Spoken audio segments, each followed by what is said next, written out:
Super ಆಗಿದೆ sir movie. ಚೆನ್ನಾಗಿದೆ. Drugs mafia ಬಗ್ಗೆ ತೋರಿಸಿದ್ದಾರೆ. ಆಮೇಲೆ ಹೀರೋ ಅಂತೂ ಸಖತ್ತಾಗಿ ಆ್ಯಕ್ಟಿಂಗ್ ಮಾಡಿದ್ರೆ. ಅಂದರೆ ಎಲ್ಲರೂ ಚೆನ್ನಾಗಿ ಆ್ಯಕ್ಟಿಂಗ್ ಮಾಡಿದರೆ ಸಖತ್ತಾಗಿದೆ ಮೂವಿ. ಆಮೇಲೆ ಪೊಲೀಸ್ ತಪ್ಪು ಮಾಡಿದ್ರೆ ಮಗ ತೋರಿಸೋದನ್ನ ಅಪ್ಪ ಮಗನ ಕ್ಯಾರೆಕ್ಟರ್ ಸಖತ್ತಾಗಿದೆ. ಅಡ್ಡಿಲ್ಲ, ಸಖತ್ತಾಗಿದೆ. ಕಥೆ ಚೆನ್ನಾಗಿದೆ. ಮೆಸೇಜ್ ಅಂತ ಏನಿಲ್ಲ, ಎಂಟರ್ಟೈನಿಂಗ್ ಆಗಿದೆ ಆ್ಯಂಡ್ ತುಂಬ ಫಾಸ್ಟ್ ಆಗಿದೆ ಸಿನಿಮಾ, ಸ್ಲೋ ಆಗಿಲ್ಲ. ಆ್ಯಂಡ್ BGM ತುಂಬ ಚೆನ್ನಾಗಿದೆ. BGM ತುಂಬ ಸಪೋರ್ಟ್ ಮಾಡುತ್ತೆ ಈ ಟೈಪ್ ಆಫ್ ಸಿನಿಮಾಗೆ. ಓವರ್ ಆಲ್ ಆ್ಯಂಡ್ ಡೈರೆಕ್ಷನ್ ತುಂಬ ಚೆನ್ನಾಗಿದೆ. ಹೇಮಂತ್ ಅವ್ರ ಆ್ಯಕ್ಟಿಂಗು, ಕಾರ್ತಿಕ್ ಮಹೇಶ್ ಅವ್ರದ್ದು ವಿಲ್ಲನ್ ಪಾರ್ಟ್ ಎಲ್ಲನೂ ತುಂಬ ಚೆನ್ನಾಗಿದೆ. ಓವರ್ ಆಲ್ ಸ್ಟೋರಿ ಕೂಡ ತುಂಬ ಚೆನ್ನಾಗಿದೆ. ಎಲ್ಲರೂ ಬಂದು ಥಿಯೇಟರ್ಸ್ನಲ್ಲೇ ನೋಡಬೇಕಂತ ಕೇಳ್ಕೊತಾ ಇದ್ದೀನಿ.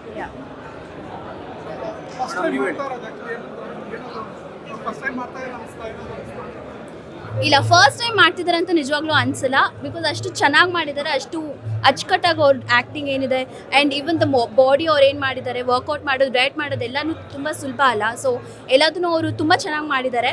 ಸೊ ಎಲ್ಲರೂ ಬಂದು ನೋಡಬೇಕು ಅಂತ. BGM ಆಲ್ಸೋ ತುಂಬ ಚೆನ್ನಾಗಿ ಬಂದಿದೆ. ಓವರ್ ಆಲ್ ಮೂವಿ ತುಂಬ ಚೆನ್ನಾಗಿದೆ. ಈವನ್ ದ ಸ್ಟೋರಿ ಒಂದು ಕಡೆನೂ ಕುತ್ಕೊಂಡ್ರೆ ಬೋರ್ ಆಗೋದು ಆ ಥರ ಎಲ್ಲ ಏನಿಲ್ಲ. ಮೂವಿ ಸ್ವಲ್ಪ ಫಾಸ್ಟ್ ಪೇಸಲ್ಲಿದೆ, ಅರ್ಥ ಮಾಡ್ಕೊಳ್ಬೇಕು. ಬಟ್ ಮೂವಿ ತುಂಬ ಚೆನ್ನಾಗಿದೆ. ಸ್ಟೋರಿ ಲೈನ್ ಎಲ್ಲ ತುಂಬ ಚೆನ್ನಾಗಿದೆ. Thank you. ಜಸ್ಟ್ ಇವಾಗ ಮೂವಿ ನೋಡ್ಕೊಂಡು ಬಂದ್ವಿ. ಸಖತ್ತಾಗಿ ಮಾಡಿದ್ದಾರೆ ಹೇಮಂತ್ ಅಂತೂ. ಸೊ ಡೆಬ್ಯೂ ಮೂವಿ ಅಂತ ನಿಮ್ಗೆ ಅನ್ಲಿಕ್ಕೆ ಆಗಲ್ಲ. ಸೊ ಅಷ್ಟು ಚೆನ್ನಾಗಿ ನೀಟಾಗಿ ಸ್ಕ್ರೀನ್ ಪ್ಲೇ ಇರ್ಬೋದು, ಡೈರೆಕ್ಟ್ ಇರ್ಬೋದು, ಎಲ್ಲರೂ ಸಖತ್ತಾಗಿ ಮಾಡಿದ್ದಾರೆ. ಸ್ಪೆಷಲಿ BGM ಇರ್ಬೋದು, ಸಖತ್ತಾಗಿ ಮಾಡಿದ್ದಾರೆ. ಎಲ್ಲ ಫುಲ್ ಆಲ್ಫಾ ಟೀಮೇ ಚೆನ್ನಾಗಿ ಮಾಡಿದ್ದಾರೆ. ಸಖತ್ತಾಗಿ ಎಫರ್ಟ್ ಹಾಕಿ ಮಾಡಿದ್ದಾರೆ. ಸೊ ಮೂವಿನೂ ಅಷ್ಟೇ ನೀಟಾಗಿ ಬಂದಿದೆ. ಎಲ್ಲ character, specially Hemanth, Karthik in front is done a wonderful job. So ಎಲ್ಲರೂ ಕನ್ನಡ ಮೂವೀಸ್ ಬನ್ನಿ, ಸಪೋರ್ಟ್ ಮಾಡಿ.